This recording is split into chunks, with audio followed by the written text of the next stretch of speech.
আসসালামু আলাইকুম সম্মানিত অষ্টম শ্রেণীর শিক্ষার্থী ভাই ও বন্ধুরা, আপনারা সকলে কেমন আছেন? আশা করি আপনারা সকলে ভালো আছেন, আমিও ভালো আছি আলহামদুলিল্লাহ।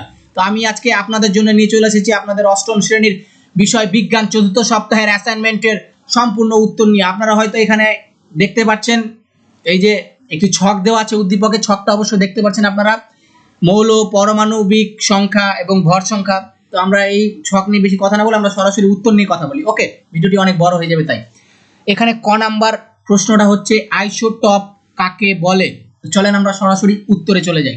উত্তরটা হবে এরকম বন্ধুরা, আইসোটপ যে সব মৌলিক পারমাণবিক সংখ্যা এক কিন্তু ভর সংখ্যা ভিন্ন তাকে আইসোটপ বলে। জাস্ট এতটুকু ক নাম্বারের উত্তর, আপনারা এতটুকু কনফার্ম করে দিতে পারেন। চলেন এবার খ নাম্বার প্রশ্নটা দেখে নিই। খ নাম্বার প্রশ্নটা হচ্ছে পারমাণবিক সংখ্যা বলতে কি বুঝো। এই যে দেখেন পারমাণবিক সংখ্যা বলতে কি বুঝো। তো চলেন আমরা উত্তরটা দেখে নিই। উত্তরটা হবে এমন, পারমাণবিক সংখ্যা কোন মৌলিক প্রোটন সংখ্যাকে ওই মৌলের পারমাণবিক সংখ্যা বলে।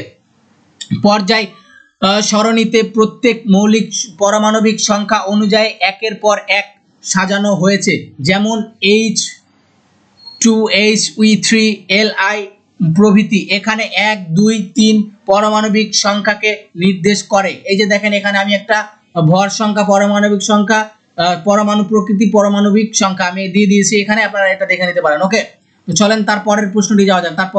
তারপরের প্রশ্নটি ছিল উদ্দীপকের ছকে উল্লেখিত জেট মৌলিক একটির পরমাণুতে বিদ্যমান নিউট্রন সংখ্যা নির্ণয় করো।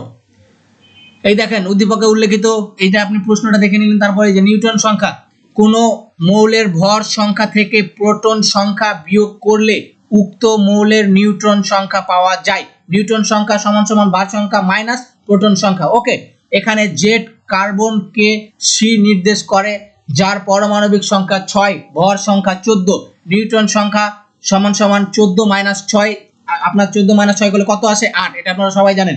জেড এর একটি পরমাণুকে বিদ্যমান প্রোটন সংখ্যা 8। জাস্ট এতটুকুই। এটা হলো গ নাম্বারের উত্তর।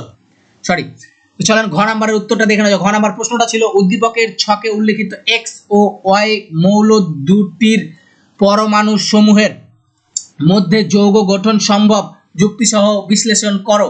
এই দেখেন উত্তরটি দেখে নেন।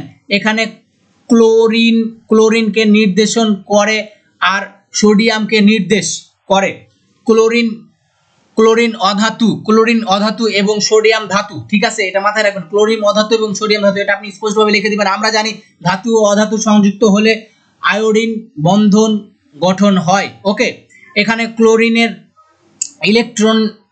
ইলেকট্রন বিন্যাস 2 8 7 এবং সোডিয়ামের ইলেকট্রন বিন্যাস 2 8 1। সেক্ষেত্রে সোডিয়াম একটি ইলেকট্রন ত্যাগ করবে এবং ক্লোরিন একটি ইলেকট্রন গ্রহণ করবে, ফলে তারা আয়নিক বন্ধন গঠন করবে। নিচের চিত্রের দিকে লক্ষ্য করি। এই দেখেন নিচের চিত্রের দিকে এইভাবে লক্ষ্য করেন, আপনারা এইভাবে একটা চিত্র করতে পারেন। ঠিক আছে, তারপরে এই যে দেখেন আমি এখানে উল্লেখ করে দিয়েছি Na প্লাস Ci মাইনাস সমান সমান Na প্লাস Ci।